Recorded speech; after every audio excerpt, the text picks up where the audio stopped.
नमस्कार दोस्तों, कैसे हैं आप लोग? मैं हूं आपका दोस्त अमित कुमार दुबे और स्वागत करता हूं हाउ में। एक ऐसा डेस्टिनेशन जहां पे हम किसी भी टॉपिक को 3 पैरामीटर पे चेक करके उसके बारे में बातें करते हैं। हमारी ये पैरामीटर है व्हाट, व्हेन एंड हाउ। तो आइए शुरू करते हैं आज का टॉपिक। दोस्तों 132 साल तक इंडियन आर्मी की सेवा करने के बाद आज फाइनली इंडियन आर्मी ने अपना जो डेयरी फार्म्स है उसको बंद कर दिया। जो कि क्या होता है मतलब बहुत ही एक तरीके से जब मैंने इस न्यूज़ को देखा और रिसर्च किया तो मुझे पता चला कि मतलब एक बहुत ही पुराना नाता रहा है इन डेयरी फार्म्स का। अब ये डेयरी फार्म्स क्या हैं, ये सारी चीज़ें आपको अब मैं धीरे-धीरे आपको बताता हूँ, आपको समझ में आएगा। देखिए है क्या कि 132 साल तक हमारे देश की आर्मी की सेवा करने के बाद अब बुधवार को भारतीय सेना ने मिलिट्री फॉर्म्स बंद करने का फैसला ले लिया है। और यहाँ पे एक सवाल उठा था कि जो इन फॉर्म्स में काम करने वाले कर्मचारी और क्या होता है अधिकारी हैं, उनका क्या किया जाएगा? तो उनको क्या होता है इंडियन आर्मी ने इस बात को क्या होता है कन्फर्म किया है कि उनको क्या होता है मिनिस्ट्री में ही क्या होता है समायोजित कर दिया गया, एडजस्टमेंट कर दिया गया। अब यहाँ पे ये एक बात उभर के सामने आती है कि आखिर इन मिलिट्री फॉर्म्स की एस्टेब्लिशमेंट की क्यों गई थी?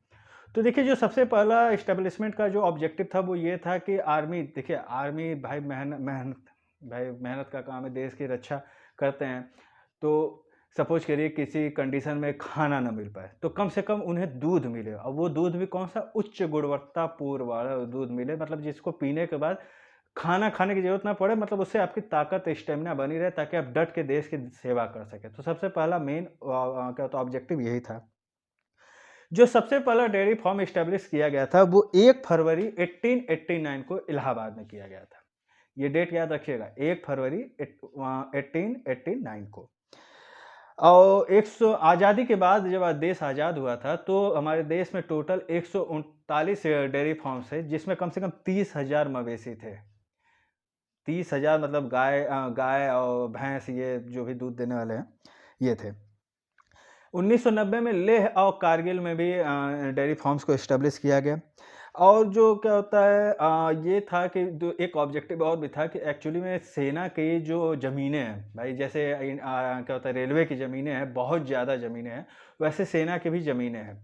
तो अब सीरीज़ बात है, एक नॉर्मल सी कंडीशन है कि अगर किसी की ज़मीन है, अगर वो उस पे कुछ टुक-टाक, टिक-टाक नहीं करेगा, तो कोई ना कोई कब्ज़ा उस पे कर लेगा। तो भाई सेना ने इस तरीके से क्या होता है इन सारी झमेलों से बचने के लिए ये डेयरी फार्म्स खोल दिए कि भाई इसी बहाने क्या होता है जगह उस ज़मीन की भी रक्षा होती रहेगी और उन्हीं डेयरी फार्म्स में उसने इन मवेशियों को खाने के लिए क्या होता है क्या होता है फसल भी उगानी शुरू कर दी, जो क्या होता है जो भी ये मवेशी खाते हैं।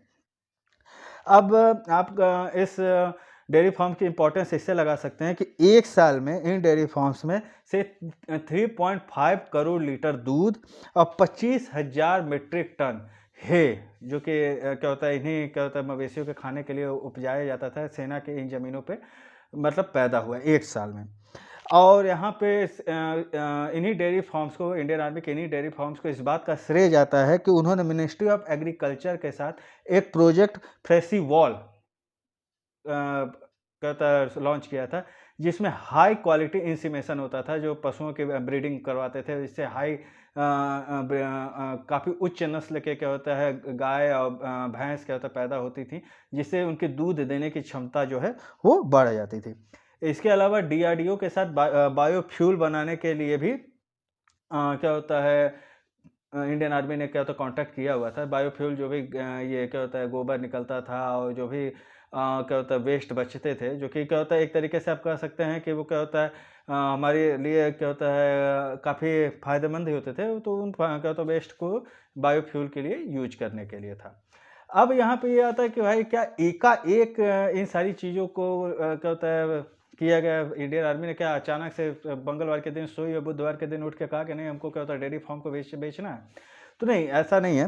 2012 में एक quarter master general branch committee बनी थी, जिसने ये कहा था कि भाई सेना को भाई अब ये इतनी बड़ी मतलब इतना बड़ा क्या होता है एक तरीके से आप कह लीजिए कि इतना बड़ा एक क्या होता है मवेशियों का प्रशासन था, मवेशी थे जिनको क्या होता है खाना, उसमें काम करने वाले लोगों को सैलरी और क्या होता है उनकी सुरक्षा के लिए व्यवस्था करना, ये सारी चीज़ें थी।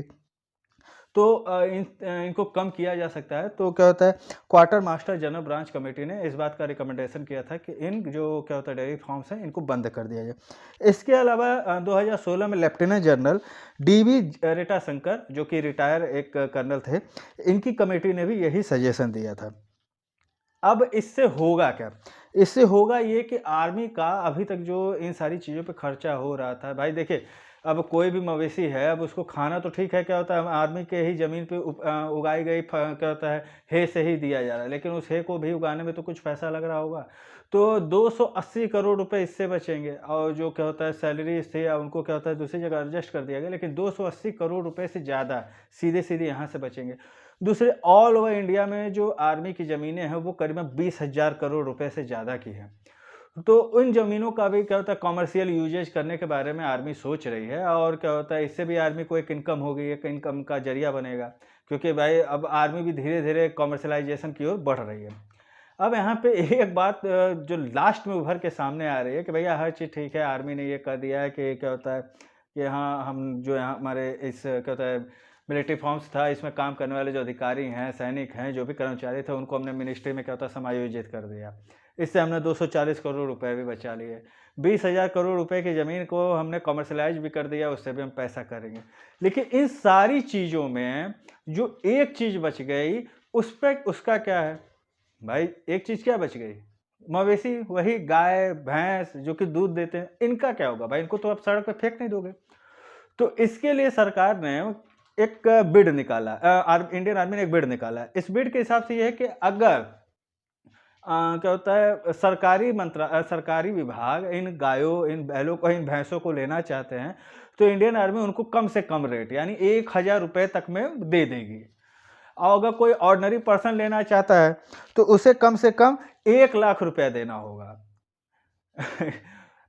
अभी यहाँ पे एक बात और आके अटकती है कि बताइए 1,000 रुपए में विभाग के क्या होता है जो सरकारी विभाग है उनको 1,00,000 रुपए में ऑर्डिनरी पर्सन को इंडियन आर्मी देगी, लेकिन इसके बाद भी कोई इंटरेस्ट नहीं दिखा रहा है। यहाँ पे एक चीज़ और है कि जो मिनिस्ट्री ऑफ एग्रीकल्चर के साथ क्या होता है ऑपरेशन फ्लोरेसेंट जो क्या होता है इंडियन आर्मी ने शुरू किया था, इसके तहत जो ब्रीडिंग करके जो गाय और जो क्या होता है कह सकते हैं आप भैंस पैदा हुई थी, वो क्या होता है एक दिन में करीबन क्या होता है 80-80 लीटर दूध देती हैं।